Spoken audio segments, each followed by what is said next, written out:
iniciativa con proyecto de decreto por el que se reforma la fracción primera y se adiciona una fracción tercera al artículo 83 de la Ley Orgánica del Poder Legislativo del Estado de Zacatecas.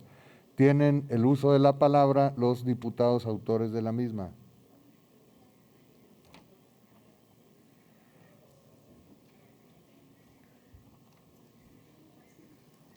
Gracias, diputado presidente. Adelante, diputado. Quienes suscribimos la presente iniciativa, diputados locales del Estado de Zacatecas, en uso de las facultades que nos confiere la Constitución Política del Estado Libre y Soberano de Zacatecas y las leyes relativas al presente asunto, comparecemos con respeto ante esta honorable Asamblea para elevar a su consideración la presente iniciativa de decreto al tenor de la siguiente exposición de motivos.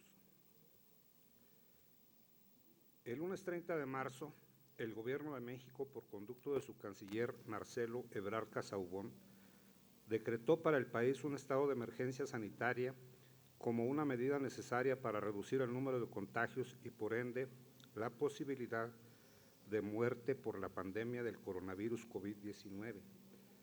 El 31 de enero del año en curso, la Organización Mundial de la Salud había declarado la emergencia sanitaria a nivel internacional, justo en el momento en que en China, país donde se originó el brote, el número de muertos alcanzaba la cifra de 200 personas y el virus amenazaba con extenderse a otros países del mundo, lo que, como sabemos ahora, rebasó todas las expectativas de la comunidad internacional en casos como los de Italia, España y ahora Estados Unidos. Al término de la redacción de la presente iniciativa, el número de casos que se presentaban en México era de 1,094 confirmados, 2,572 sospechosos, 5,365 declarados negativos y, lamentablemente, 29 defunciones. Al día de hoy, estas cifras han cambiado mucho. Tenemos 17,799 casos confirmados y 1,732 muertes en el país. En Zacatecas, 80 confirmados y 8 personas fallecidas. Estas cifras nos demuestran que, si bien es cierto, la pandemia no ha azotado a México como a otros países, en parte por las oportunas medidas tomadas desde el inicio por el gobierno federal y los gobiernos de los estados y los municipios, y por el cuidado que ha habido de mantener a la población informada. No obstante, sabemos, porque así lo han dicho las autoridades de la materia, que de la fase 1, en la que los casos de contagio se dan por exposición a personas que adquirieron un virus en el extranjero, es decir, por importación, hemos pasado ya hace algunos días a la fase 2, en la que los contagios son regionales y que resultará inevitable pasar a la fase 3, en la que ahora ya estamos, en donde los contagios son generalizados y se denominan comunitarios.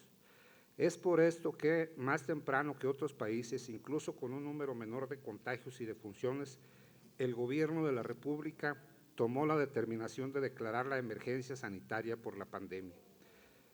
El artículo 181 de la Ley General de Salud establece que en caso de epidemia de carácter grave, peligro de invasión de enfermedades transmisibles, situaciones de emergencia o catástrofe que afecten al país, la Secretaría de Salud dictará inmediatamente las medidas indispensables para prevenir y combatir los daños a la salud, a reserva de que tales medidas sean después sancionadas por el presidente de la República.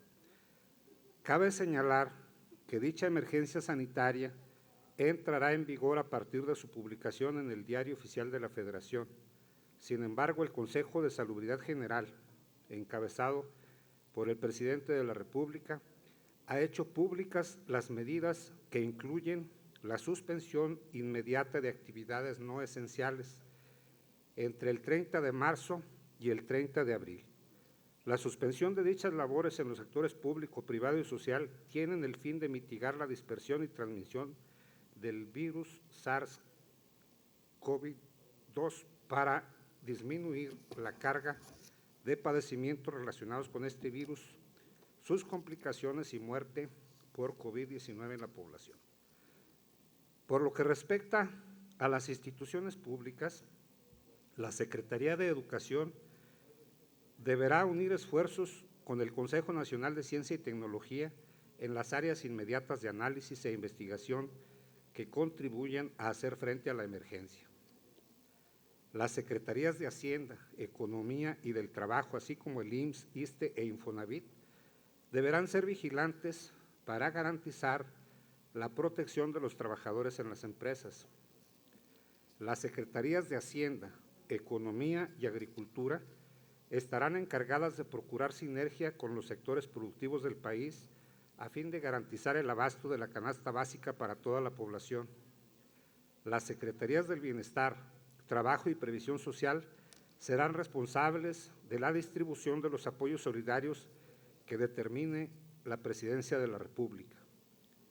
La Secretaría de Seguridad y Protección Ciudadana, en coordinación con la de la Defensa Nacional, la de Marina y la Guardia Nacional, estarán a cargo del resguardo de las instalaciones estratégicas de la nación, así como las redes públicas de información y tránsito, y brindarán protección a toda la ciudadanía. La función de la Secretaría de Relaciones Exteriores será la de procurar atención y protección a los mexicanos en el extranjero, mantener los lazos de comunicación con la comunidad internacional y facilitar el abasto de insumos médicos para la atención de la pandemia. El artículo 184 de la Ley General de Salud precisa que la acción extraordinaria en materia de salubridad general será ejercida por la Secretaría de Salud, la que podrá integrar brigadas especiales que actuarán bajo su dirección y responsabilidad y tendrán las atribuciones siguientes. Primera, encomendar a las autoridades federales, estatales y municipales, así como a los profesionales técnicos y auxiliares de las disciplinas para la salud, el desempeño de las actividades que estimen necesarias y obtener para ese fin la participación de los particulares. Segunda, dictar medidas sanitarias relacionadas con reuniones de personas, entrada y salida de ellas en las poblaciones y con los regímenes higiénicos especiales que deban implantarse según el caso. Y tercera, regular el tránsito terrestre, marítimo y aéreo, así como disponer libremente de todos los medios de transporte de propiedad del Estado y de servicio público, cualquiera que sea el régimen legal a que estén sujetos estos últimos. Cuarta, utilizar libre y prioritariamente los servicios telefónicos, telegráficos y de correos, así como las transmisiones de radio y televisión. Y quinta, las demás que determine la propia Secretaría. Ahora bien, debemos tomar en cuenta que una de las medidas consideradas en la emergencia sanitaria es la de mantener actividades esenciales, tales como la medicina, junto con paramédicos y administrativos del sector salud, tanto público como privado, así como las actividades relacionadas con el abasto, servicios y proveeduría de insumos, equipamiento médico y tecnología para la atención de la salud. En el sector económico son esenciales las áreas de recaudación tributaria, almacenamiento, distribución y venta de energéticos, agua potable, industria de alimentos y bebidas no alcohólicas, mercados, supermercados, tiendas de autoservicio, abarrotes y alimentos preparados, servicio de transporte de pasajeros y de carga, producción agrícola, pecuaria, agroindustria, química, productos de limpieza, ferretería, mensajería y seguridad privada, entre otras. En el rubro de seguridad nacional y protección ciudadana, las áreas esenciales son aquellas que involucran todo lo relativo con la salud pública en términos generales y la salvaguardia de la soberanía nacional, por lo que no deben parar actividades la procuración e impartición de justicia y las actividades legislativas, tanto federales como estatales. La emergencia no suspende el ejercicio de gobierno, antes bien lo magnifica por una eminente necesidad de salud pública. Recordemos que aún en los casos extremos en los que pudiese actualizarse alguno de los supuestos del artículo 29 de la Constitución General de la República, Es indispensable que el Ejecutivo cuente con la aprobación del Legislativo, y lo mismo aplica para las diversas acciones que en materia de salud pública y en el marco de la emergencia sanitaria deben tomar los gobernadores de los estados, porque la emergencia no implica la desaparición de poderes ni la alteración del Estado de Derecho. Es por lo anterior que resulta impostergable el hecho de que la legislatura local del Estado de Zacatecas debe declararse en sesión permanente a fin de atender con prontitud y sin preámbulos burocráticos la emergencia dentro del marco de su competencia. Ahora bien, es cierto que tal eventualidad implica actualmente la presencia física, no solo de los legisladores, sino del personal de apoyo en el edificio. Sin embargo, no existe un obstáculo o impedimento legal para que, adecuando el uso de las tecnologías de la información, se pueda sesionar de manera permanente desde el sitio en el que el personal de la legislatura y los legisladores coadyuven con su distanciamiento a evitar el contagio. Dado el hecho de que la emergencia sanitaria ha sido declarada y que existen asuntos urgentes que deben tratarse en el seno del Poder Legislativo, vinculados con la situación de conformidad con el artículo 105 del Reglamento General del Poder Legislativo del Estado de Zacatecas, esta iniciativa deba considerarse de urgente y obvia resolución conforme a los procedimientos establecidos. Por lo anteriormente expuesto, venimos a poner a la consideración de esta honorable Asamblea la presente iniciativa de decreto. Primero, se reforma la fracción primera y se adiciona una fracción tercera al artículo 83 de la Ley Orgánica del Poder Legislativo del Estado de Zacatecas para quedar como sigue. Artículo 83. Las sesiones que celebre la legislatura podrán ser ordinarias, extraordinarias y solemnes, según el asunto a tratar, serán permanentes como a continuación se expone. Fracción tercera. En caso de perturbación grave de la paz pública, riesgo sanitario o cualquier otro que ponga a la sociedad en grave peligro o conflicto, podrá decretarse una sesión permanente por el tiempo que dure la emergencia, en cuyo caso solo se atenderán los asuntos urgentes relacionados con la contingencia de que se trate. Segundo, se reforma el proemio, se adiciona una fracción cuarta y se recorren las subsecuentes del artículo 79. Se adiciona un párrafo al artículo 82, ambos del Reglamento General del Poder Legislativo del Estado de Zacatecas, para quedar como sigue. Artículo 79. La legislatura celebrará sus sesiones en el recinto sede o en otro, físico o virtual, cuando se den circunstancias extraordinarias. Dicho lugar será declarado por el Pleno como recinto. Se considerarán circunstancias extraordinarias las siguientes. Fracción cuarta. Se adiciona esta fracción: cuando exista peligro social inminente, perturbación grave de la paz pública, emergencia sanitaria o cualquier otro similar, y las demás que con ese carácter determine el Pleno. Artículo 82. Serán sesiones permanentes las que determine con ese carácter el presidente, previo acuerdo del Pleno, las cuales estarán condicionadas al tiempo que se requiera para desahogar los asuntos agendados.